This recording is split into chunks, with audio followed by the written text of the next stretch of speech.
Virgin millionaire waited for love until his obese black maid took his hand. He was a millionaire who had everything except love.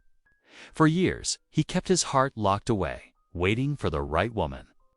Never knowing she was standing in his own home, she was the maid the world overlooked, ridiculed for her size, ignored because of her skin. But when she reached for his hand one quiet night, everything changed, and just when hope seemed possible. A shocking truth ripped through their world. Her son whispered the words that shattered his perfect order. "Mommy says, you're my daddy." Now, family secrets collide with greed, prejudice, and a love no one expected. Will he risk his fortune, his reputation, and his very legacy for the only woman who ever truly cared? Or will the world tear them apart before love has its chance to win? Tell me in the comments where you're watching from right now, and if this story speaks to you. Make sure you hit subscribe so you don't miss the next one. The first rays of dawn crept through the heavy silk curtains of Jonathan Blake's master bedroom. The 55-year-old millionaire opened his eyes slowly, taking in the familiar sight of his ornate ceiling with its hand-painted cherubs. Another day of wealth, comfort, and crushing loneliness stretched before him. He sat up in his king-size bed, running a hand through his graying hair. The mansion was silent, too silent. His footsteps echoed against the marble floors as he made his way to his en-suite bathroom, the space bigger than some apartments he'd seen. Everything around him spoke of luxury and success, from the gold-plated faucets to the imported Italian tiles. Yet none of it filled the void in his heart as he went through his morning routine. Jonathan caught his reflection in the mirror. Time had been kind to him, but the lines around his eyes told stories of nights spent alone, of choices made in the name of finding true love. He had always believed in waiting for the right person, someone who would love him for who he was, not his bank account. But years had turned into decades, and here he was, successful in business, but a failure in matters of the heart. The grandfather clock in the hallway struck 7, its deep chimes reverberating through the empty corridors. Right on schedule, he heard the side door open and close, followed by familiar footsteps. Marjorie, Bliss, had arrived. Her warm humming drifted up from the kitchen. Today, it was Amazing Grace. Jonathan stood at the top of the grand staircase, watching as his 50-year-old housekeeper moved about below, her round figure reflecting her generous nature. Her gray-streaked hair was neatly tied back, and her uniform was spotless as always. "Good morning, Mr. Blake," she called out cheerfully, having sensed his presence without even looking up. "Breakfast will be ready in 15 minutes. Thank you, Marjorie," he replied formally, though something in her kind voice made him want to say more. But he wouldn't allow himself to get too close. He'd learned long ago that mixing business with personal matters only led to heartache. The kitchen filled with the aroma of fresh coffee and homemade biscuits as Marjorie worked, her gentle humming never ceasing. Jonathan sat at the massive dining table, designed to seat 12 but usually serving just one. He watched as she set down his perfectly prepared breakfast, 2 eggs over easy, whole wheat toast, and sliced fruit arranged just the way he liked it. "Will that be all, sir?" she asked, her eyes twinkling with warmth. "Yes, thank you," he responded, more curtly than he intended. The day passed in a blur of business calls and paperwork, and before he knew it, evening had fallen. Jonathan found himself standing by the floor-to-ceiling windows in his study, gazing up at the full moon hanging like a pearl in the velvet sky. "Why?" he whispered, his question directed at both God and the universe. "Why hasn't love found me yet?" From somewhere behind him, he heard Marjorie gathering her things to leave for the day. Her soft footsteps paused briefly at his study door, but she didn't speak. Then came the gentle click of the side door closing, and Jonathan was alone again. The vast mansion seemed to grow even larger, its emptiness more pronounced in her absence. leaving him with nothing but his thoughts and the pale moonlight for company.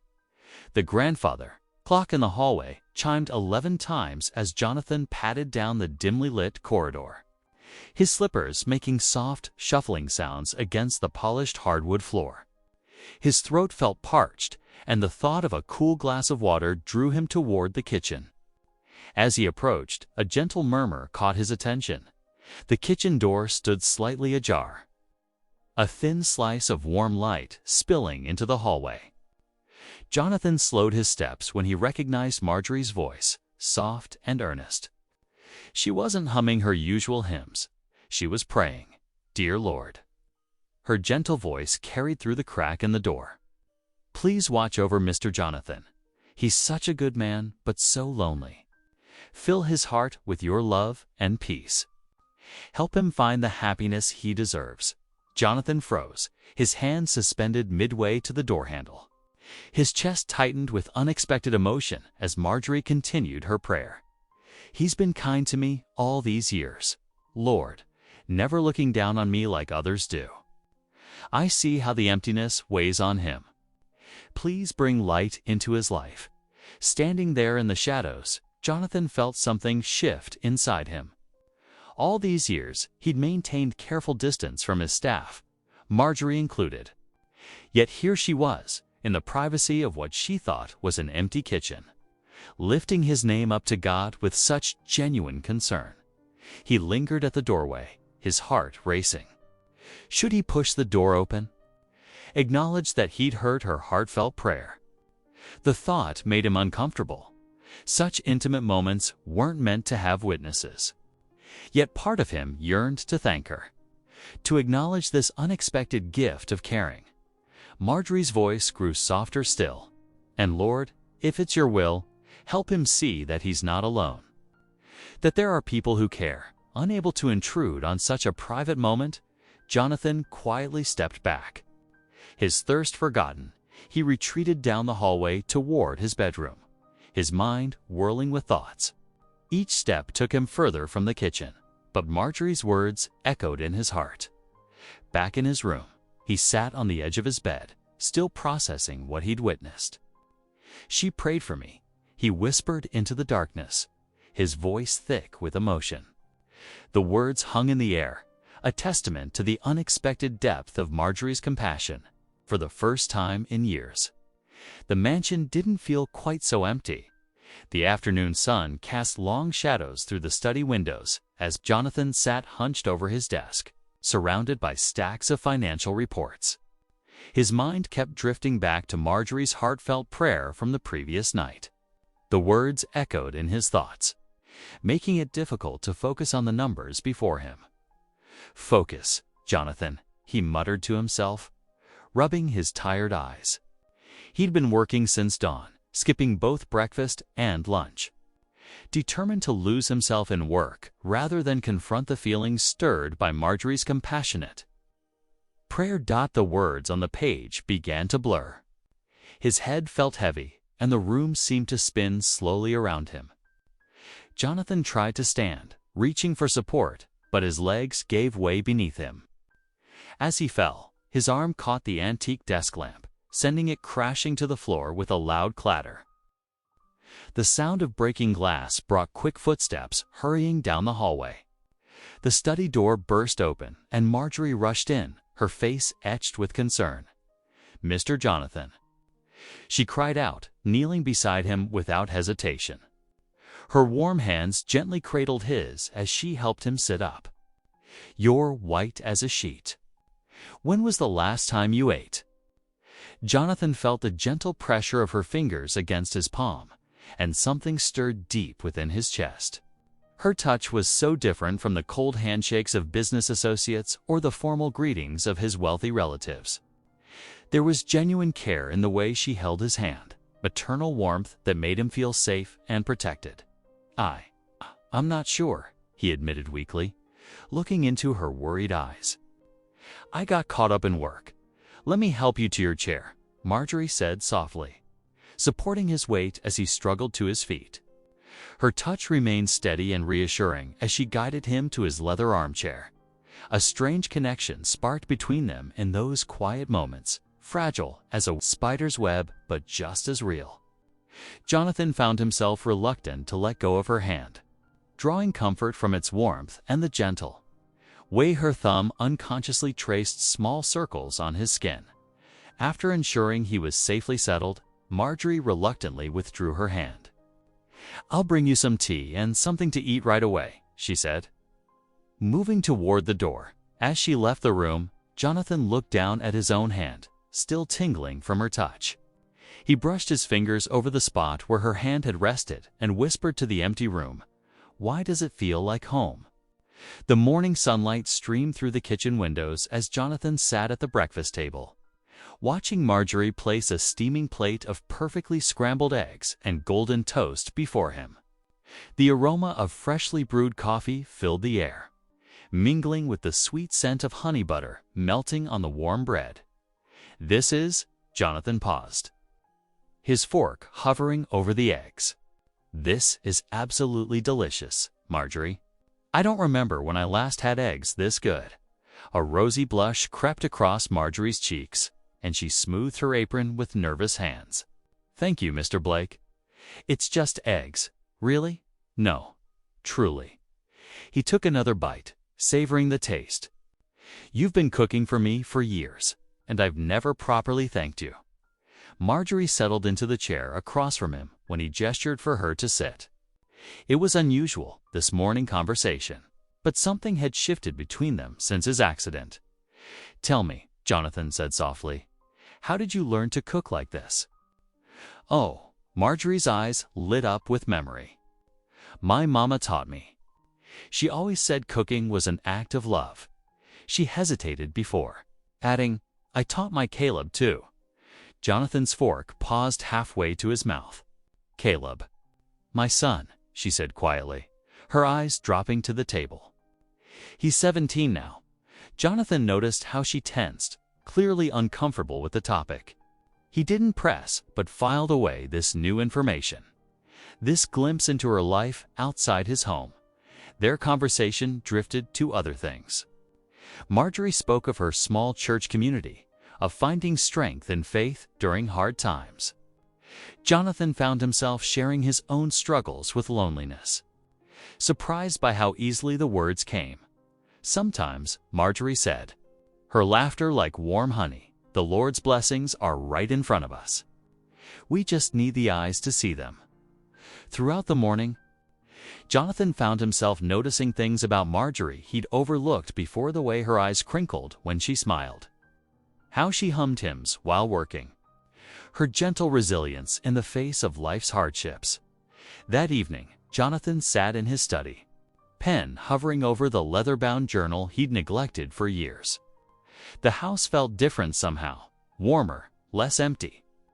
His pen began to move across the page. "Today, I realized something extraordinary. Perhaps love hasn't eluded me all these years. Perhaps it's been here all along, serving breakfast with a smile and praying for my happiness." In the quiet of night, the Saturday morning sun cast long shadows across the mansion's manicured lawn as Marjorie's modest sedan pulled up the circular driveway. Jonathan watched from his study window, his heart beating a little faster as he recognized her car. But today was different. There was a passenger with her. A teenage boy stepped out, tall and lanky with dark hair that reminded Jonathan of someone, though he couldn't quite place it. The boy's movements were careful, respectful, as he helped Marjorie from the driver's seat. Jonathan hurried downstairs to meet them at the front door. "Good morning, Mr. Blake," Marjorie said softly. "This is my son Caleb. He's been asking to see where I work for quite some time now." Caleb extended his hand, showing remarkable poise for a teenager. "It's nice to meet you, sir. Mom talks about you all the time." Jonathan felt an unexpected warmth spread through his chest as he shook the boy's hand. "Welcome, Caleb. Please, come in. Your mother is an invaluable part of this household." They toured the mansion together, with Caleb's eyes growing wider at each grand room. His genuine appreciation for the house's architecture and history impressed Jonathan. who found himself sharing stories he hadn't told anyone in years, as Marjorie excused herself to prepare lunch. Jonathan and Caleb paused in the library. The boy ran his fingers along the spines of leather-bound books, then turned to Jonathan with an expression of innocent curiosity. "Mommy says you're my daddy," Caleb whispered, his voice barely audible. Jonathan felt as if all the air had been sucked from the room. The words hit him like a physical blow, and he gripped the edge of his desk for support. "What did you say?" Marjorie appeared in the doorway, her face pale. "Caleb, honey, could you give us a moment?" As Caleb quietly left the room, Marjorie's hands trembled. "Jonathan, I need to explain." Her voice cracked. "Do you remember the night after your mother's funeral? When I found you in the garden, crying?" Fragments of memory began to surface, memories he'd buried deep. The overwhelming grief, the comfort of Marjorie's embrace. One tender night when loneliness and sorrow had merged into something else entirely. That can't be. Jonathan sank into his leather chair, his world tilting on its axis. We did, Marjorie whispered, tears streaming down her face. "I never told you because you were in so much pain. You barely remembered the next day, and I couldn't burden you. But Caleb is your son, Jonathan. I've raised him alone, never asking for anything, but he deserves to know his father." Jonathan sat in stunned silence, his orderly world crumbling around him. He stared at his hands, seeing for the first time how they resembled Caleb's. The dark hair, the way the boy carried himself, it all made sense now, in a way that shattered everything he thought he knew about his life. The grandfather clock's steady ticking echoed through the mansion as Jonathan paced his study, his footsteps wearing an invisible path in the expensive carpet. Every 15 steps, he paused at the window, staring out into the darkness before resuming his restless march. The revelation about Caleb had shaken him to his core. Downstairs, Marjorie sat in the kitchen, her hands wrapped around a cup of cold tea. Though shame colored her cheeks, a quiet peace sustained her. She had carried this secret for 15 years, and now that it was finally out, she felt an odd sort of relief beneath the anxiety. Her lips moved in silent prayer as she waited, as dawn's first light crept through the windows.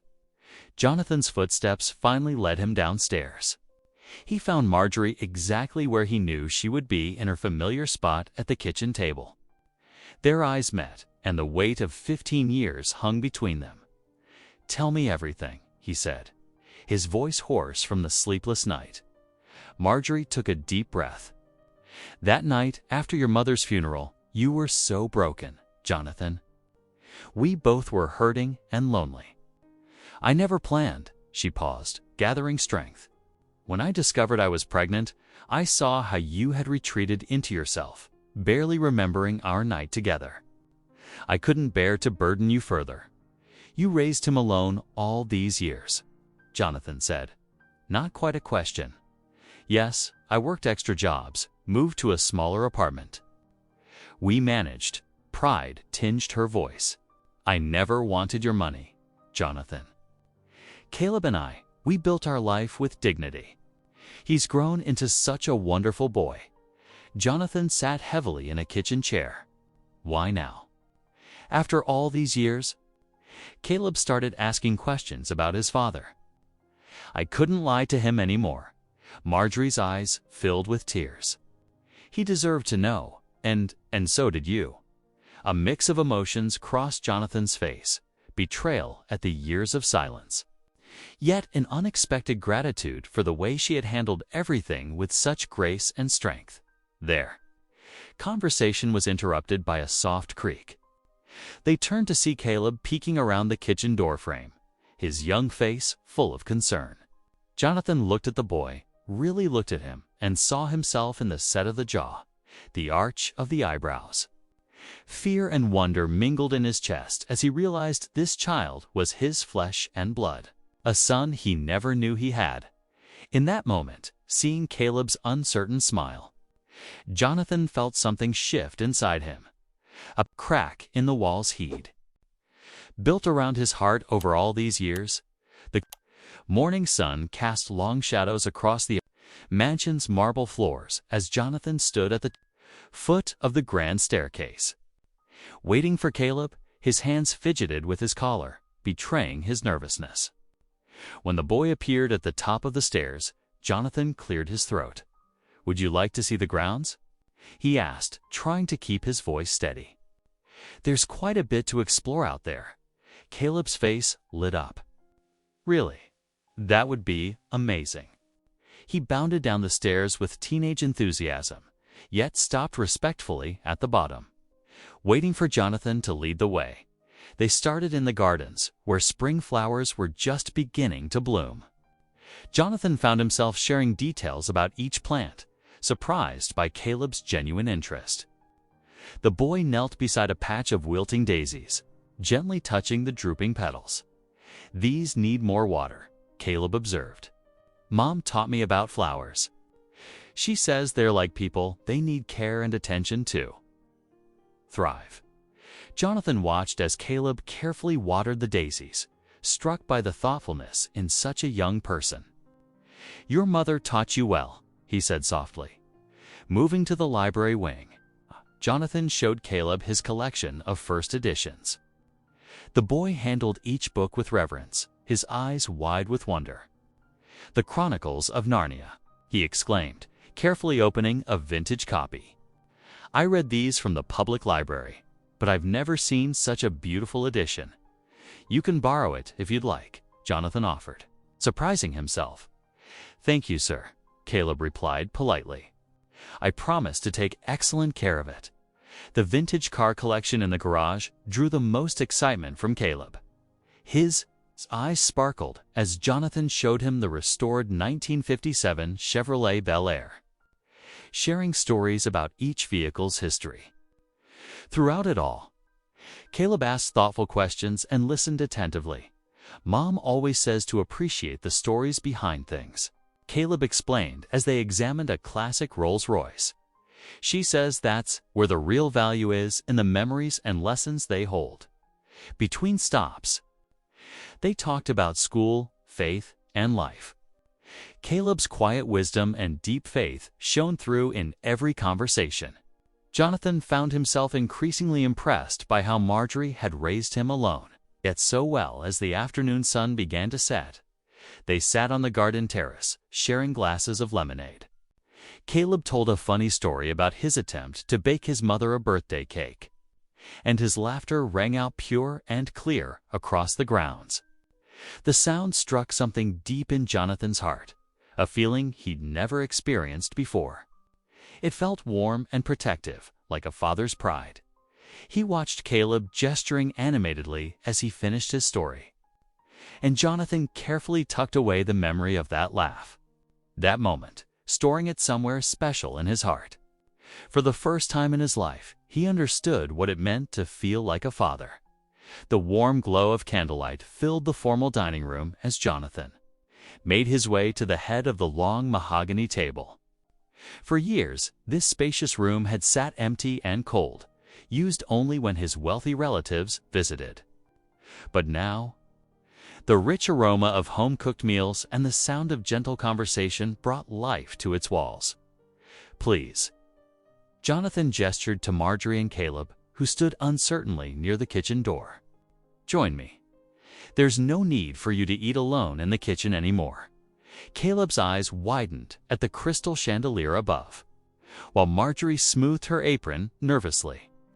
"Are you sure, Mr. Blake?" "It wouldn't be proper, Jonathan," he corrected gently. "And yes, I'm very sure. This is where family belongs." The word family hung in the air like a delicate promise. Marjorie's eyes moistened as she took her seat, and Caleb practically bounced into his chair, his teenage enthusiasm breaking through any remaining tension as days passed. Their evening meals became a cherished ritual. The formal dining room transformed into a haven of shared stories and laughter. One evening, as Caleb finished telling them about his day at school, Jonathan found himself lost in memories. "Do you remember," he said softly to Marjorie, That Christmas, when the oven broke down, you somehow managed to cook an entire feast using just the stovetop. Marjorie laughed, the sound warm and rich. Oh my, yes. And you insisted on helping, though you'd never cooked a day in your life. I burned the potatoes so badly, we had to open every window in December. Caleb watched their exchange with obvious delight, soaking in these glimpses of their shared past. As the evenings went on, Jonathan and Marjorie's conversations grew deeper, more personal. They spoke of their hopes, their struggles, their faith. One night, after Caleb had gone to bed, Jonathan poured out his heart to Marjorie. "I spent my whole life waiting for love," he confessed, his voice barely above a whisper. "I thought it would come like a lightning bolt, clear and unmistakable." Instead, he gestured to the room around them. To the empty plates that had held their family dinner, it came quietly, building day by day. Until suddenly, I realized it had been here all along. Marjorie reached across the table and squeezed his hand. "God works in mysterious ways," she said softly.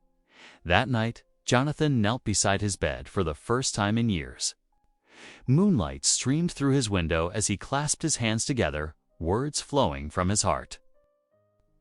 "Dear Lord," he whispered, his voice thick with emotion, "thank you for opening my eyes.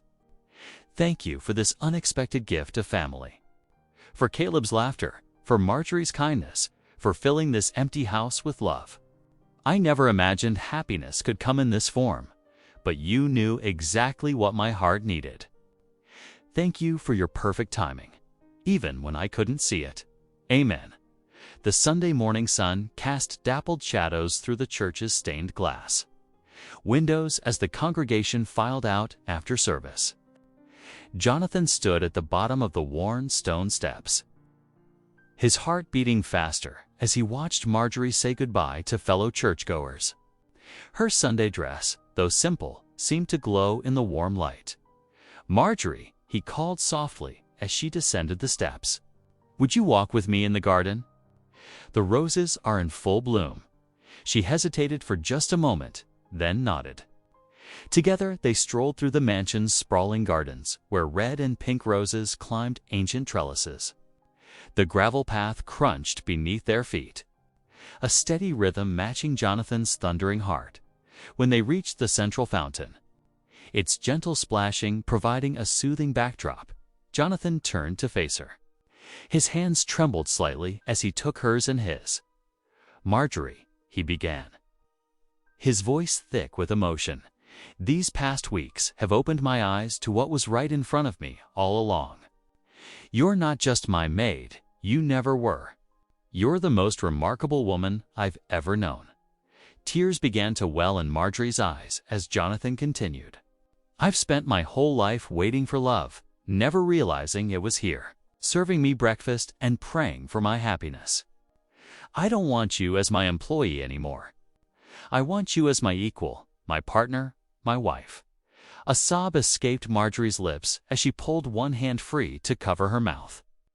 "Jonathan, the things people will say. Your relatives, society, they'll never accept us. They'll say I trapped you, that I planned this all along. Let them talk," Jonathan said firmly, squeezing her hand. "I've spent too many years caring what others think. God brought us together, you, me, and Caleb. We're already a family. I just want to make it official." Marjorie's tears flowed freely now, but a smile began to break through. "I've loved you for so long," she whispered. "But I was so afraid." "I know," Jonathan said gently. "I was afraid too. But not anymore." Their hands remained clasped together, the warmth of their connection stronger than any fear of judgment or societal pressure. The fountain bubbled peacefully beside them as they stood in comfortable silence, both understanding that this moment marked a new beginning. "Together?" Jonathan asked simply. Marjorie nodded, her smile growing wider despite her tears. "Together. No matter what comes." The garden around them seemed to glow brighter, as if nature itself blessed their decision to choose love over fear. truth over appearances, and faith over doubt. Their joined hands held not just each other, but a promise of a future filled with the family they had both longed for. The following Sunday, Jonathan walked proudly into church with Marjorie and Caleb by his side. Their footsteps echoed on the marble floor as whispers rippled through the congregation like wind through autumn leaves. Jonathan held his head high, his hand resting gently on Caleb's shoulder while Marjorie walked beside them.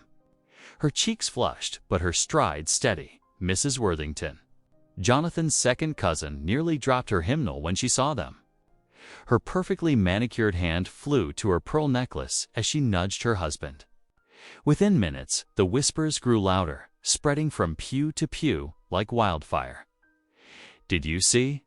Jonathan Blake with his maid. And that boy, he can't be serious. What a scandal." After the service, Jonathan's cousin Richard cornered him in the church courtyard, his expensive suit rustling as he pulled Jonathan aside. "Have you lost your mind?" Richard hissed, his face red with anger. "That woman is clearly manipulating you. She's after your fortune." "That woman is the mother of my son," Jonathan replied firmly, though his heart raced at the confrontation. The next week brought a storm of accusations. Letters flooded Jonathan's mailbox, each more venomous than the last. His Aunt Eleanor called him twice daily, leaving messages filled with dire warnings about gold diggers and family reputation. Then came the legal notice. Jonathan sat in his lawyer's wood-paneled office, the morning sun streaming through tall windows, making the dust motes dance. Mr. Patterson, his family's longtime attorney, adjusted his wire-rimmed glasses as he read the document aloud. "They're challenging the validity of Caleb's paternity," Mr. Patterson explained, his voice grave. "Your relatives are invoking an old clause in your grandfather's will. If you marry someone deemed inappropriate by the family council, you could lose access to not just your inheritance, but the company shares as well." The weight of those words pressed down on Jonathan's shoulders. The fortune he'd spent years building, the security he'd worked so hard to achieve, all of it hung in the balance. His hands gripped the armrests of his chair as the reality of the situation sank in. "How much?" Jonathan's voice cracked slightly. "Everything," Mr. Patterson replied softly. "The mansion, the investments. Your position as CEO, they're attempting to strip it all away, unless you end this relationship with Marjorie and Caleb." Jonathan sat there, stunned into silence, the tick of the ancient grandfather clock in the corner marking each heavy moment. The morning sun continued to shine through the windows. Oblivious to how his world had just been turned upside down, heavy silence filled every corner of the mansion as Jonathan Blake sat alone in his darkened study. The morning sunlight struggled to penetrate the drawn curtains, casting long shadows across the antique furniture. His shoulders slumped under an invisible weight as he contemplated how his choices had affected the two people who had become most precious to him. Down the hall, he could hear Marjorie's gentle footsteps, but he couldn't bring himself to face her. The legal papers on his desk seemed to mock him. Threats of disinheritance, accusations of fraud, demands for DNA testing.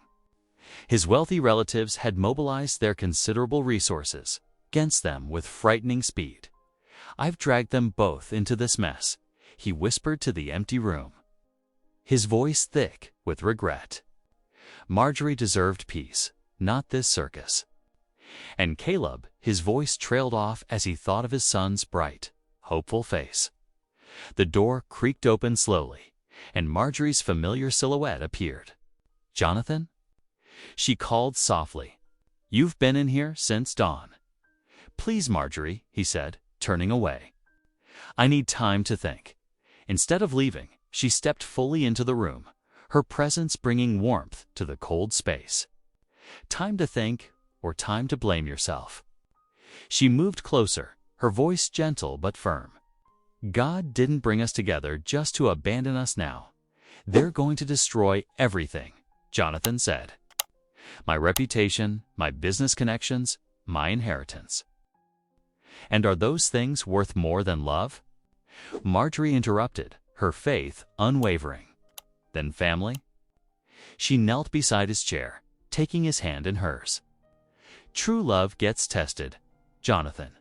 That's how we know it's real. But if we let fear win, if we give up at the first sign of trouble, then we never deserve that love in the first place. Her words penetrated the fog of his despair.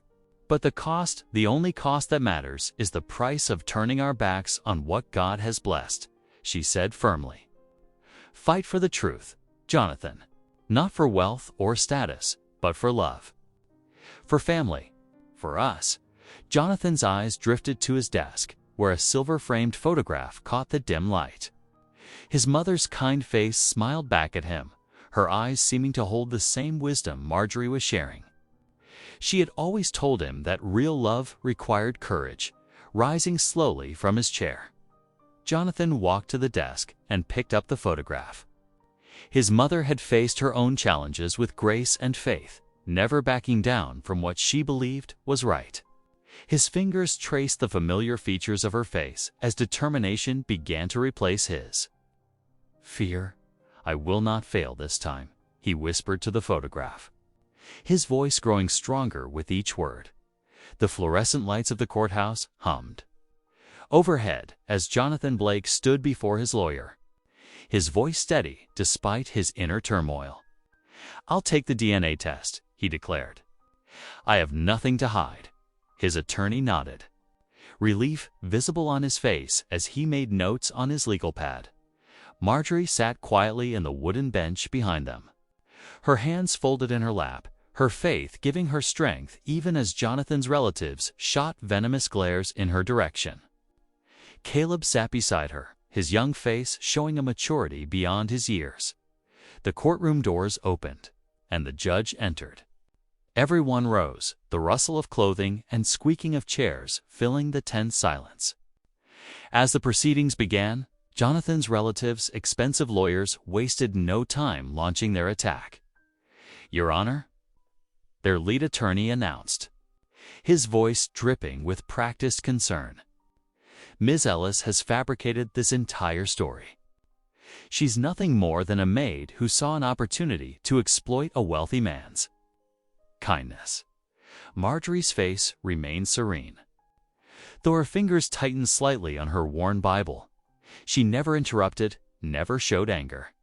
Even as the accusations grew more pointed, she waited 15 years to make this claim, another relative's lawyer added. Convenient timing, wouldn't you say?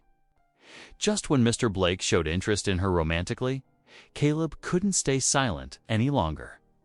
He stood up, his voice clear and strong.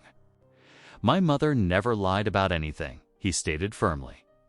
She worked hard every day of my life, never asked for anything from anyone. She taught me about honor and truth. The judge leaned forward, interested in this young man's testimony. Caleb continued, Mom could have asked for money any time, but she didn't. She just wanted me to know my father when the time was right. Jonathan's heart swelled with pride at his son's words. Seeing Marjorie's teachings reflected in Caleb's dignity and courage, the judge listened to all sides before speaking. The DNA testing will be conducted today, she announced, but the results will take several days to process. She looked around the courtroom, her expression stern. Until then, I expect all parties to maintain their distance and dignity. As they filed out of the courtroom, the tension remained thick enough to cut with a knife. Jonathan's relatives huddled with their lawyers, whispering and casting suspicious glances. Marjorie stood tall, her faith unshaken, while Caleb kept close to his mother's side, protective and proud. The days following the court hearing stretched into long, sleepless nights at the mansion. Jonathan tossed and turned in his bed, haunted by the whispers that seemed to follow them everywhere in town. During their weekly grocery run, mothers pulled their children closer as Marjorie passed by. The checkout clerk who once greeted them warmly now avoided eye contact entirely. Even worse were the business implications. Jonathan's phone grew increasingly quiet. Longtime partners suddenly had scheduling conflicts for their regular meetings. One by one, deals fell through with polite but firm emails citing restructuring or changing priorities. At church, their usual pew remained empty around them, like an island of isolation. Marjorie held her head high. Though Jonathan could see the hurt in her eyes when former friends hurried past without acknowledgement. Caleb, trying to be brave, pressed closer to his mother's side during services. One evening, after another difficult day of dodging stares at the local diner, Jonathan sat heavily in his study chair. His hands trembled as he held a letter from his biggest business partner announcing their withdrawal from a major project. The weight of it all, the judgment, the isolation, the potential financial ruin crashed over him like a wave. "I can't do this," he whispered, his voice breaking. "I'm destroying both your lives." Caleb, who had been quietly reading in the corner, set down his book and approached Jonathan's desk. The teenager's face held a wisdom that seemed to transcend his. "Years, Dad," he said softly, the words still new and precious between them. "I want to tell you something. Every night since I was little, I prayed for a father. Not for money or a big house, just for a dad who would love me. God gave me you." Jonathan looked up, meeting his son's earnest gaze. Tears welled in his eyes as Caleb continued, "And I believe God doesn't make mistakes." He knew exactly what he was doing. The simple faith in those words pierced straight through Jonathan's despair. He reached out and pulled Caleb into a tight hug, feeling his resolve strengthen. This was worth fighting for, worth any price. That evening, as the sun set outside the mansion windows, Jonathan, Marjorie, and Caleb gathered in the living room. Without discussion, they all knelt together beside the sofa. "Dear Lord," Marjorie began, her voice gentle but unwavering, "we place our trust in you, whatever the test results may show. We know you hold our future. Guide us through this storm," Jonathan added, gripping both their hands. "And help us stay strong as a family," Caleb finished. They remained there, heads bowed, finding peace in their unity and faith as they awaited the truth that would change their lives forever.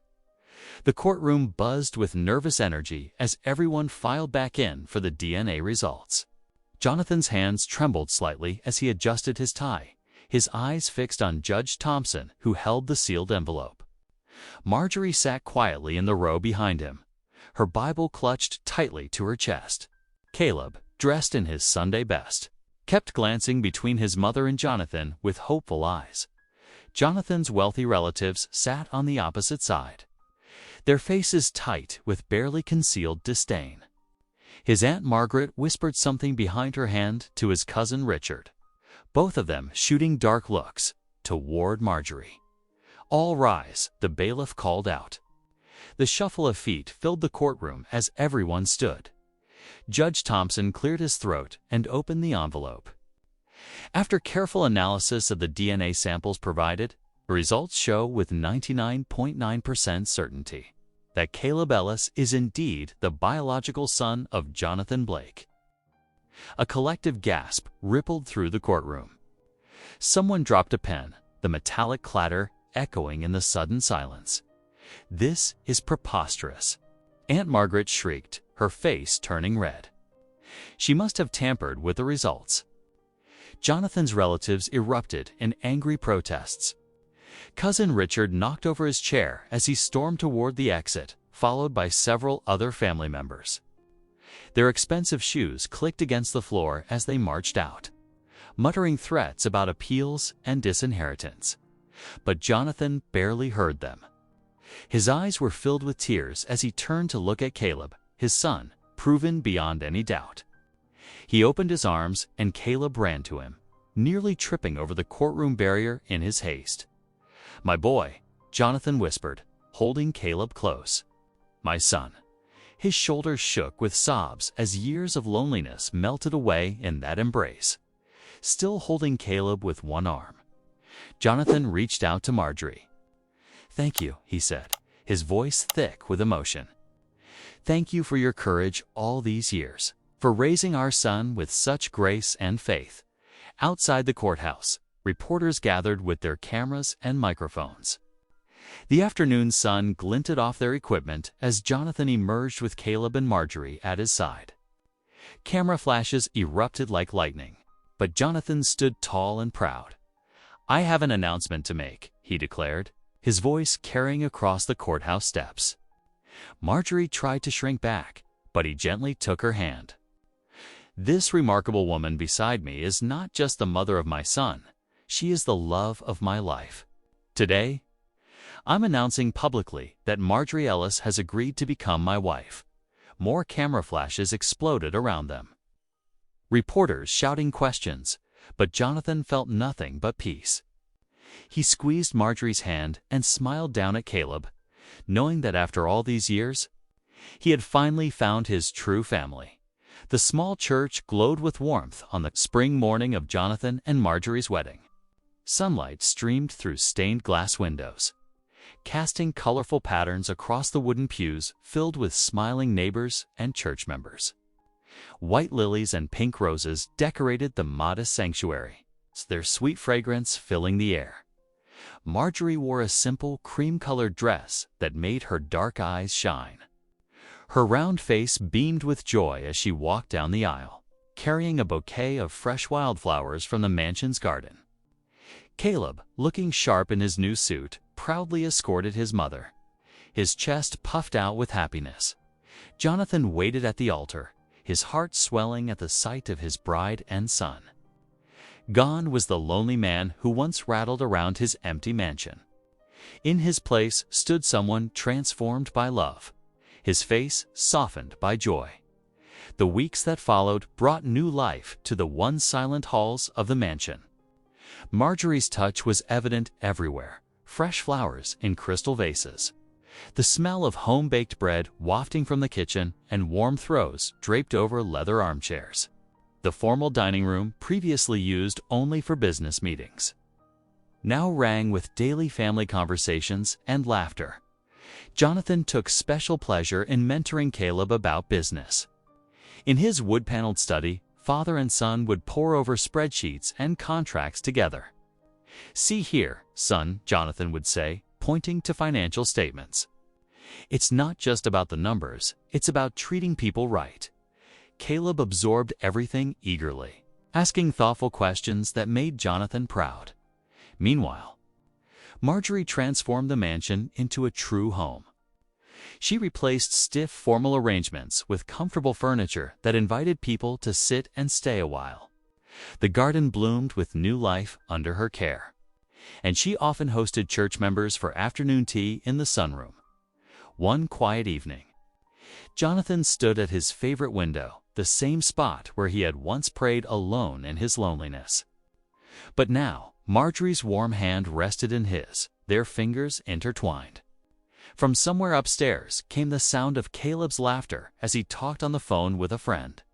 The moon hung full and bright in the sky, just as it had on that night when he'd questioned why love had never come.